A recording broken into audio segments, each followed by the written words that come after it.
Language is a window into human nature. It reveals how we conceptualize space and time and number and causality. But even more vividly, it's a window into our social life and our emotions. Because unlike other animals, unlike bees and birds who do it, we use words to do it. We use language to seduce and to persuade and to threaten and to promise and to negotiate. Our entire social world is negotiated with words. And when you think about how we do negotiate our social relationships, it's striking how much more complex language becomes. It's not just a question of who did what to whom.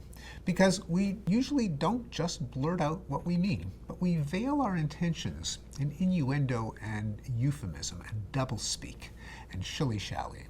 A simple example is politeness. You're sitting at the table and you say, if you could pass the guacamole, that would be awesome. Now, when you think about it, that doesn't make much sense. It's a little bit hyperbolic, but on the other hand, it sounds a lot better than give me the guacamole. In bribing, imagine a driver pulled over by a police officer. This is shown often in movies. The driver doesn't say, if I give you a 50, will you let me go? The driver says, gee, I'm wondering if there's some way we could settle this here without going to court and doing a lot of paperwork. Perhaps when he is asked to show his driver's license, he'll hand over the wallet with a $50 bill extending just so barely, expecting the driver to know that this is potentially a bribe.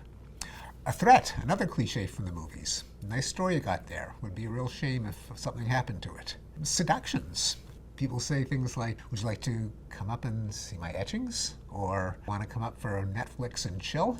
Somehow that seems much better than, do you want to have sex? And it would kind of cut through a lot of complication if people could just blurt out what they say. Life would be a lot simpler, but people don't. Solicitations for a donation.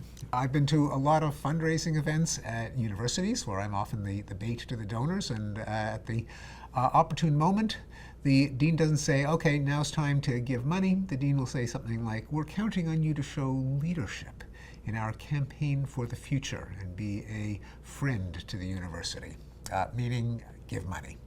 So life would be simpler if we just said what we meant. Why don't we? This is a puzzle that I pondered as someone who's interested in language and someone interested in human nature, and this is where they come together. A starting point is the realization that when we use language, we're really doing two things.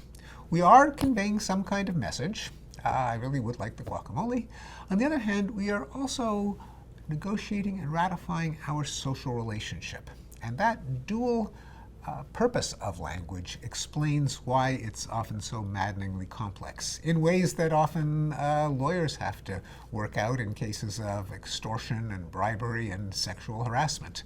What did the proposition really mean? So how do we make sense of this? Well, the starting point is an idea that most people have some intuitive sense of plausible deniability. And so a very simple case is the officer pulling the driver over because you know exactly what the costs and benefits are. The potential cost of a bribe is that you could get arrested for bribery. The potential benefit is that you would save having your license suspended and a lot of money and a court appearance and so on. Now, if you just said, officer, if I give you 50, will you let me go? That could have a very high payoff if you were lucky enough to have a dishonest cop who would consummate the bribe and let you go. On the other hand, you're taking a risk at a huge penalty if it's an honest cop who would haul you in for the crime of attempting to bribe an officer. So if your only two choices were to remain silent or to blurt it out in so many words, you'd have the opportunity of a big jackpot, but also the risk of a huge penalty. But let's say then you kind of adjusted the level of explicitness so that just using the ordinary give and take of conversation, the officer can read between the lines, catch your drift, if he wanted to. If he said, gee, officer, is there some way we could settle it here? Well, then the dishonest cop could kind of sniff out the bribe beneath the innuendo, consummate it. You'd have the possibility of the great benefit. Honest cop could make a bribery charge stick in court by the standard of proof beyond a reasonable doubt, and so he could pretend not to hear it and just write the ticket. So by calibrating your language just right, you could get the potential benefit of bribing a dishonest cop without the cost of bribing an honest cop. So that's a kind of explanation for why vague, indirect speech exists, but it doesn't really explain why we use it so often in everyday life when we're really not in danger of being arrested. Hate to interrupt. Wouldn't you prefer uninterrupted indulgence? Head to findqualia.com to access the entire series by the genius Steven Pinker, completely ad-free. An example would be, imagine you want to, say, bribe a maitre d'. You show up at a hot, chic restaurant on a Saturday night. You have no reservation. Let's say you try to grease the palm of the maitre d'. Why do people in those circumstances, and we know that they do, don't just say, if I give you a 20, will you seat me immediately? But they say things like, I was wondering if you might have a cancellation, while holding a $20 bill kind of in peripheral vision. Or, is there any way you could shorten my wait? Or, this is a really important night for me. That's the way people tend to do it. So it's as if they're bribing a cop, even though it's just a maitre d' who's not going to take them away in handcuffs. So what are the intangible costs and benefits that are kind of like a traffic ticket or a jail sentence, but in situations of everyday life? Well, this is where you start to learn something about human social relationships. And the insight that allowed me to make sense of this came from an anthropologist named Alan Fiske, who proposed that human relationships fall into a small number of types, and we always have one in mind when we deal with another person. Communal sharing. What's mine is thine, what's thine is mine. No one keeps track. We're all friends, we're all family. It's the kind of relationship that you have with your significant other, with your kids, with your parents, with your close friends. The relationship of dominance, of authority ranking, of alpha male, where the boss gets to order around the subordinate. The high-ranking alpha bosses around the lower-ranking beta or gamma. And one of the reasons that we're often polite is we don't want it to seem as if we're treating someone like a factotum or a servant. If I say, give me the guacamole, that kind of conveys the wrong message of the relationship that we have.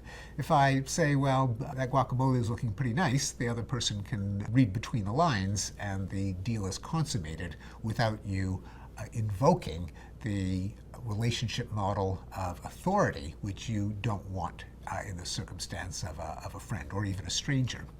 So that's two. There's communal sharing and authority ranking. But another way in which we deal with each other is by what Fiske calls equality matching. That's a kind of quid pro quo, eeny, meeny, miny, mo, you scratch my back, I'll scratch yours, a more transactional kind of relationship, which is different both from the intimacy of friends or a family and from the hierarchy of a dominant relationship. Now, if you keep in mind that we are very mindful of what kind of relationship we have with someone else, it determines the way in which resources are allocated. When it comes to a friend, since no one keeps track, you could go over to your boyfriend or girlfriend and help yourself to a shrimp off their plate.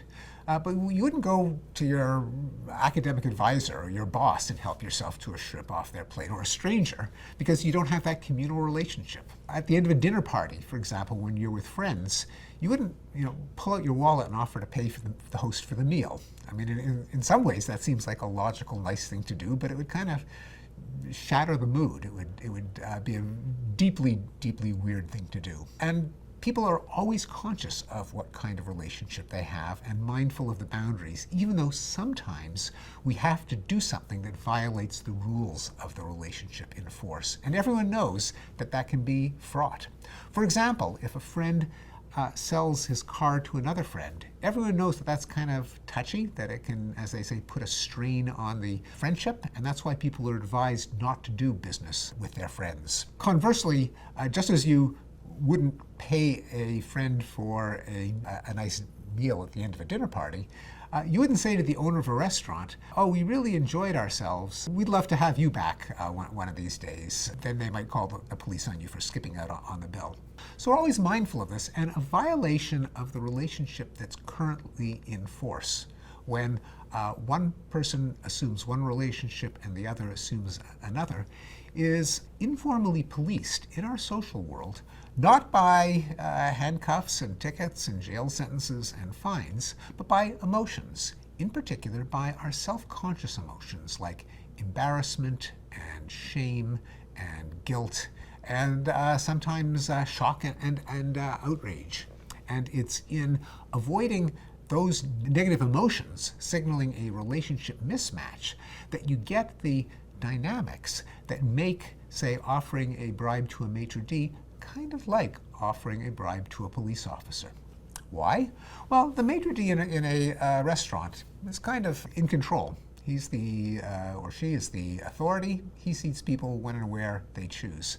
When you offer a maitre d' a bribe, it's challenging that relationship. It's saying, you can be bought. You and I are striking a business deal. And that's kind of insulting to the maitre d'. And in fact, a lot of people say in that circumstance, they can imagine themselves using innuendo rather than blurting it out because they think that the maitre d' would be offended or insulted by a naked bribe. That's why you veil it.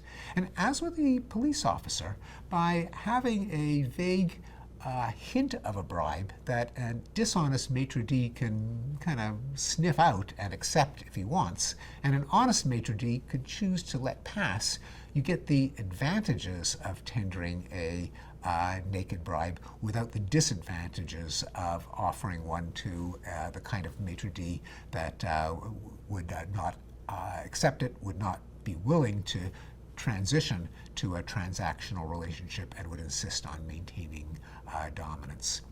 And the other circumstances in which we resort to innuendo and doublespeak also involve different relationship mismatches and can lead to the kinds of negative sanctions of emotions of shock and outrage, such as, say, a supervisor soliciting sex from an employee, which can give rise, at the very worst, to acute discomfort, or worse still, to shock and anger.